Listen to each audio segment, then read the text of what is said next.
Hello जी दोस्तों, तो EMS classes में आप लोगों का स्वागत है। आइए दोस्तों, अब हम लोग बात करते हैं क्या रस समीकरण विधि के बारे में। आई होप दोस्तों आप लोग मूलानुपाती सूत्र एम्पिरिकल फार्मूला के बारे में आइडिया आपको हो गया होगा कि हम लोग कैसे किसी का मूलानुपाती सूत्र ज्ञात करते हैं। ठीक, ये चीजें थी। तो अब हम लोग क्या कर सकते हैं, आधुनिक सूत्र, द्रव्यमान, मोलर द्रव्यमान, ये हर चीजें आप सीख चुके हैं। अब उसी से रिलेटेड कुछ और है, रस समीकरण विधि, जिसे स्टोइकियोमेट्री कहते हैं। ठीक, अब हम लोग इन्हें बात करते हैं कि इनके बारे में ये क्या होते हैं। ये भी बहुत ही महत्वपूर्ण है, ये भी पूछे जाते हैं क्वेश्चन इनके बारे में। ठीक है, चलिए दोस्तों, ये चीज बहुत ही इंपॉर्टेंट है जो आपको बताए जा रहे हैं, क्योंकि ये चीजें बहुत कम लोगों को समझ में आती है। स्कूलों में बहुत कम ये चीजें समझाई जाती हैं। ठीक है, तो इसीलिए दोस्तों हम लोग चलिए इन्हें बहुत ही बेसिक से समझते हैं। ठीक है, चलिए अब आपको क्या रस समीकरण विधि समझना है भाई, क्या होता है। ये सबके मन में एक चीज रहता है कि रस समीकरण विधि क्या होता है, कैसे हम लोग समझ सकते हैं। तो दोस्तों कोई इसमें संकोच वाली बात नहीं है, क्योंकि बहुत ही इजी है रस समीकरण विधि समझना। जो समझ रखा है मोल इक्वेशन, मोल कॉन्सेप्ट जो समझ रखा है वो समझ लीजिए कि रस समीकरण विधि उसे आता है। ठीक है, जो मोल कॉन्सेप्ट समझ कर रखा है, जिसे मोल कॉन्सेप्ट से हर एक सवाल लगाना आता है, तो मान कर चलना कि उसे रस समीकरण विधि को समझने की आवश्यकता है ही नहीं, क्योंकि वो जानता है, बस अप्लाई कैसे करना वो ये नहीं जानता। तो वो इस वीडियो में समझ जाएगा। चलिए हम लोग बात करते हैं रस समीकरण विधि। तो रस समीकरण विधि को समझने से पहले हम लोग चलते हैं मोल कॉन्सेप्ट से। थोड़ी सी एक बातें हो जाए मोल कॉन्सेप्ट से। क्या बातें कि आप जानते हैं कि यदि हम लोग किसी का भी मोल लें, है ना, किसी का भी मोल हम लोग लेते हैं, कोई भी चीज का मोल लेते हैं, तो उसमें कितना होता है मोल, 2.23 गुणे 10 की घाते 23 वो चीजें आपको मिल जाते हैं, 23 अणु। ठीक, अब इनका क्या कहते हैं, इनका ग्राम में लिखते हैं। जो भी चीज होगा, जैसे कार्बन, हाइड्रोजन, ऑक्सीजन, जो भी वस्तु होगा उसको ग्राम में लिखते हैं।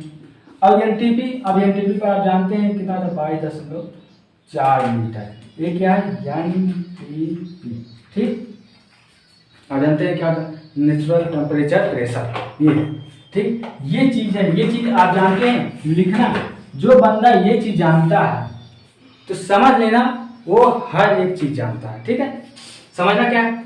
अब इन्हें हम लोग कैसे अप्लाई करेंगे, जैसे मान लीजिए कोई एग्जांपल ले लेते हैं हम लोग। क्या एग्जांपल है, तो मान लीजिए H2O ले लिया हमने। H2O ले लिया हमने, H2O का मोल लिखना है। इसका मोल लिखना है तो कैसे लिखेंगे हम लोग, मोल लिखना है तो यहाँ पर आप जानते हैं 2.23, सॉरी यहाँ पर कितना होता है, 2.23 गुणे 10 घाते 30। ठीक, ये चीजें आपको बहुत ही बारीकी से समझ कर चलना था। ठीक, अब एक चीज आप जानते हैं, ये जो होता है इसके स्थान पर आप लोग और क्या लिख सकते हैं। ठीक, आप जानते हैं कि जो 1.23 जो यहाँ पर 2 था वो 1 था। ठीक है, तो इसके स्थान पर हम लोग क्या लिख सकते हैं, n अवगाद्र संख्या n। ठीक, ये जानते हैं इसका मान जो होता है वो कितना होता है, 1.623, जो भी मान होता है ये चीज आप जानते हैं। तो उससे मतलब नहीं है, तो जो n है अवगाद्र संख्या और इसका जो मान होता है कितना होता है, 1.23 गुणे 10 की घाते 23। ठीक, वही मान होता है 1.23 गुणे 10 की घाते 23। ठीक, ये तो हालांकि ऐसा आपको मतलब है नहीं यहाँ पर। ठीक है, इससे मतलब है नहीं, बस आप एक क्वेश्चन समझ गए लिखना ये चीज है। उसके बाद अब आप चाहिए मोल सम, मोल जैसे आपने इसका निकालना है मोल, तो इसका आप निकालेंगे कितना होगा, वही बात है n हमने लिख दिया H2, क्योंकि स्थान थोड़ा सा कम हो जाएगा इससे लिखने पर। n H2O क्या है, अणु है, इतने अणु हो जाएंगे। ठीक, उसके बाद इसका हम लोग ग्राम में लिखेंगे। तो आप जानते हैं जो जल होता है इसका कितना होता है, 18 ग्राम।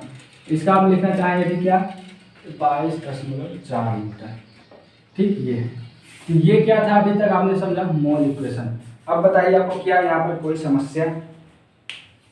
ये चीजें आप बहुत ही बेहतरीन तरह से समझ रहे होंगे कि हम लोग किसी का मोल इक्वेशन कैसे लिख सकते हैं। ये चीजें आप लोग पहले से सीख चुके हैं, इसलिए ये बताने की आवश्यकता नहीं है कि आप कैसे इन्हें सीख रहे हैं। ठीक, चलिए अब हम लोग क्या करते हैं कि इनमें क्वेश्चन कैसे पूछे जाएंगे, क्योंकि आपको सिर्फ और सिर्फ क्या पूछे जाते हैं, क्वेश्चन कैसे बनते हैं, ये चीज़ आपको समझना बहुत ही ज़रूरी है, क्योंकि जब तक आप क्वेश्चन नहीं समझेंगे तब तक आपको कुछ समझ में नहीं आता। ठीक, अब ये चीज़ आप जानते हैं क्योंकि ये चीज़ आप पहले से पढ़ चुके हैं। अब इनका हम लोग क्या करते हैं, जैसे मोल इक्वेशन लिखना है।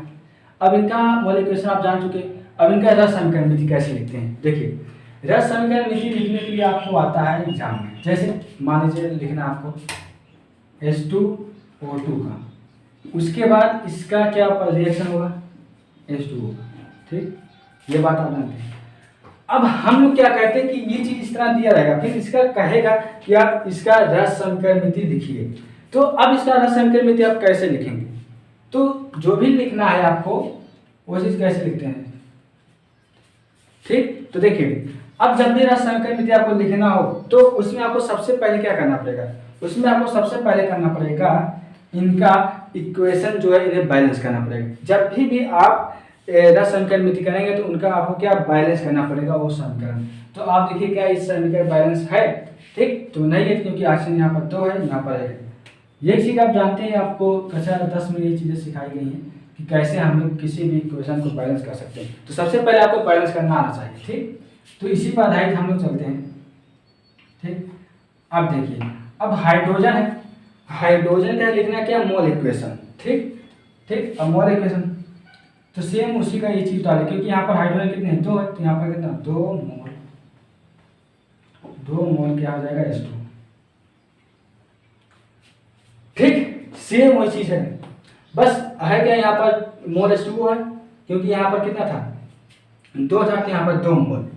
उसके बाद ऑक्सीजन यहाँ पर देख रहे हैं कुछ नहीं तो 1 है, तो यहाँ पर कितना हो जाएगा 1 मोल O2। ये क्या है, बहुत ही इजी, आप देख पा रहे हैं। ठीक, सेम उसी का 1 मोल, क्योंकि स्टेप अभी 1 चल रहा है। उसके बाद इसका भी आप लिखेंगे 1, इसका कितना है 2 है यहाँ पर 2 मोल H2O। ठीक, अब बताइए अब क्या कोई समस्या, नो समस्या। चलिए अब हम लोग क्या करते हैं, जब हम लोग मोल लिख चुके हैं अब लिखेंगे नंबर। ठीक, अब क्या है ये जो नंबर लिखेंगे बहुत एक बड़ा हो जाएगा तो अधिक ना हो, इसलिए हम लोग नंबर्स लिखते हैं। तो क्या है ये जो है इसे अवगाद्रो संख्या कहते हैं। अब इसका मान कितना होता है आप जानते हैं अच्छी तरह से। तो अब चलिए हम लोग क्या करते हैं, अब इसके बाद इसका स्टेप आ गया, तो इस स्टेप को हम लोग कैसे लिखते हैं आप जानते हैं। तो यहाँ पर कितना आप देख रहे हैं हाइड्रोजन कितना है 2 है, तो आप इन्हें बहुत ही बेहतरीन तरह से इन्हें आप लिख सकते हैं। ठीक, क्योंकि ये चीज़ तो आप जानते हैं कि जिस तरह ये चीज़ें लिखी जाती हैं, ये चीज़ें सेम उसी का आप ये चीज़ें ऐसे आप कर देंगे तो ऐसे ये चीज़ें आ जाएंगी। आप देखिए जैसे उसके बाद हम क्या कहते हैं इसका अवगाद्रो संख्या, लेकिन 2 क्योंकि यहाँ पर 2 है तो 2, उसके बाद अवगाद्रो H2 अणु। ठीक, ये चीज़ें अब ये चीज़ें आप समझ गए, इन्हें आप अणु भी कह सकते हैं परमाणु। उसके बाद अब हम लोग क्या करते हैं, अब इसका लिखना है तो इसका आप लिखिए क्या 1 इंटू अवगाद्रो संख्या ऑक्सीजन O2। ठीक, ये चीज़ें इसमें क्या किया जा रहा है, कुछ नहीं किया जा रहा है, बहुत ही ईजी है। फिर उसके बाद हम क्या करते हैं इसका मोल लिखाते हैं 2 और इंटू में हो जाएगा क्या अवगाद्रो संख्या ठीक, उसके बाद हम लोग निकाल किसका रहे हैं H2O, तो यहाँ पर हम लोग क्या लिख देंगे H2O। ठीक, ये तो इस तरह आप निकाल पा रहे हैं क्या चीज इनके अणु। ठीक, अणुभार कैसे है। तो अब आपने देखा इसके बाद ये स्टेप है, ये स्टेप था। अब इसके बाद क्या था ग्राम। अब हम लोग क्या करेंगे, अब इनको हम लोग ग्राम में बदलेंगे। ठीक, ग्राम में लिखना है। अब आप जानते हैं कि हाइड्रोजन जो है इनका भार कितना होता है। आप अच्छी तरह जानते हैं जो हाइड्रोजन का जो भार होता है वो कितना होता है, ये चीजें सभी लोग जानते हैं। ठीक, कितना होता है 2 होता है। यहाँ पर एक हाइड्रोजन का 2 है तो यहाँ पर कितना 2 हाइड्रोजन है, तो 2 हाइड्रोजन कितना हो जाएगा 4। ठीक, क्योंकि यहाँ पर हाइड्रोजन 2 है तो इसके सामने कितना है 2, तो 2 दूनी 4, तो हो जाएंगे कितना 4 ग्राम H2। ठीक, उसके बाद हम लोग क्या करते हैं इसका लिखना 16, क्योंकि ऑक्सीजन का आप जानते हैं कितना होगा 16 ग्राम O2। ठीक, ये चीज़ है। अब इसके बाद हम लोग आ जाते हैं कहाँ पर, यहाँ पर अब इसका आप जानते हैं कितना होता है हाइट, जो इसका होता है 18, तो यहाँ पर कितना होता है 18 36, क्योंकि आप जानते हैं सिर्फ इसका कितना होता है 18 होता है। तो यहाँ पर 2 जल है, 2 जल क्या मतलब यहाँ पर कितना होगा 18 18 36 ग्राम क्या है ये चीज़ तो आप आसानी से कर सकते हैं, बहुत ही ईजी है, इन्हें करने में क्या जा रहा है जी, इन्हें आप कर सकते हैं। उसके बाद आप इसका आपको निकालना है, इसमें इसके बाद क्या है NATP है, इस पर आपको निकालना लीटर में। तो आप जानते हैं कि इसका कितना है 2 इंटू 2.22.4 लीटर क्या है H2, ठीक ये चीज़ है। अब इसके बाद क्या करना आपको, इसके बाद आप जानते हैं कि यहाँ पर कितना ऑक्सीजन कितना एक है, तो यहाँ पर कितना हो जाएगा 22.4 लीटर क्या है ऑक्सीजन। हालांकि लीटर में होता गैस है आयतन। अब हम लोग क्या करते हैं, अब इसका लिखना है H2O का, तो H2O का NTP कितना 2.22.4 2 इंटू 22.4 लीटर क्या करना है H2O, ये चीज़ है। तो आपने क्या देखा अभी तक आपने जो भी चीज़ सीखे हैं बहुत ही इजी था। इनमें आपको किसी भी बात पर संकोच नहीं करना चाहिए, क्योंकि ये चीज़ें आपको बहुत ही अच्छी तरह से समझाई जा रही हैं। क्योंकि ये चीज़ें जो आप समझ रहे हैं इन्हें अप्लाई कैसे करना है, ये चीज़ें बहुत ही इंपॉर्टेंट है। क्योंकि यहाँ पर लोग कनेक्शन करना भूल जाते हैं कि हम लोग कैसे इन्हें कनेक्शन करेंगे, ठीक। तो चलिए दोस्तों, ये चीज़ आप सीख चुके हैं कि हम लोग किसी का भी मोल इक्वेशन कैसे निकालते हैं, ठीक है। अब यदि हम आपसे कहें कि आप यदि और भी ऐसे इक्वेशन दिए हैं तो उन्हें आप लोग कैसे निकाल सकते हैं, तो हालांकि ये इस पर जो आधारित क्वेश्चन होंगे वो क्वेश्चन हम लोग नेक्स्ट वीडियो में करेंगे। लेकिन अभी तक आपके सामने जो भी इक्वेशन लिखे जाएं, जो भी समीकरण लिखे जाएं, तो उनका आप लोग कैसे रस समीकरण नीति करेंगे। तो हम लोग जानते हैं रस समीकरण नीति लिखने का मतलब यह होता है कि उस ही जो इक्वेशन दे रखा है उसी इक्वेशन का हम लोग क्या करते हैं पूरी तरह से उसका मोल में कन्वर्ट कर देते हैं, ठीक है। तो जैसे आपने देखा सेम मोल इक्वेशन आपने पढ़ा है, तो सेम उसी पर ही आधारित ये है रस समीकरण नीति, ठीक। तो आपने देख रखा है सेम ऐसे ही ये चीज़ें चलती रहती हैं। और भी जैसे आप कह सकते हैं इक्वेशन, ये चीज़ आप समझ चुके हैं, इन्हें हम यूज करते हैं। ऐसे ही दोस्तों और भी इक्वेशन दिए जाते हैं, वो चीज़ें आप आसानी से कर सकते हैं। जैसे हम देते हैं आपको करने के लिए, जैसे कार्बन है ऑक्सीजन है मिलकर बनेंगे क्या CO2, ये चीज़ें, ठीक। और भी आप ले सकते हैं जैसे CaCO3 है, इसका आपको करना है तो इसका आप कैसे करेंगे CaO प्लस में CO2, ठीक। ये चीज़ें आपको समझ कर रखना दोस्तों। हालांकि ये चीज़ें आपको मिलेंगी एग्जाम में, ठीक। ये चीज़ें आपको एग्जाम में मिलती हैं, इससे कोई दिक्कत नहीं है। तो ऐसे दे देगा आपको, ठीक है, ऐसे दे देगा तो इसी का पूछेगा आप इसका रस समीकरण नीति बनाइए। तो अब आपको अब ये चीज़ें बना सकते हैं कि इसका रस समीकरण नीति हम लोग कैसे ज्ञात कर सकते हैं, ठीक है। तो चलिए दोस्तों, समय के अभाव में हम लोग अब इसको समाप्त करते हैं। ये चीज़ आपके लिए है कि आप इन्हें कैसे कर सकते हैं, ठीक है।